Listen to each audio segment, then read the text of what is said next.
Estem a l'hora de dinar, en una zona de pícnic, on hi ha un grup d'adolescents menjant.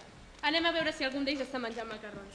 Bon dia, ens podríeu dir què esteu dinant? I a vostè què li importa? No que estem dinant? Es pensa que per ser de la televisió pot venir aquí i interrompre la nostra estona lliure. Poc en tenim d'estona lliure i només ens falta la televisió molestant. Tant estudiar i després no hi ha feina en joc. Fot-hi al cap! Bé, jo només venia a dir-vos que s'ha emès un comunicat on diu unes dades espantoses sobre els macarrons i que són molt tòxics per als adolescents. Què fa? I en si això són macarrons! És boja o què?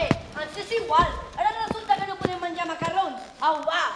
Fixa-t'hi bé, macarrons a la carbonara i més fotrem tot. Estem farts de tantes prohibicions. I jo a la bolognesa. I doble ració.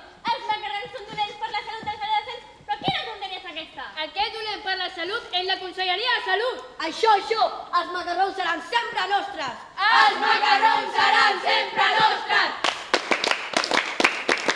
Els macarrons seran sempre nostres!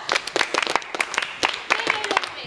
Ja ho veuen, els adolescents, com sempre, no fan cas de res i passa de tot. Els hi hem deixat un país molt bo, on poden arribar a ser qui vulguin.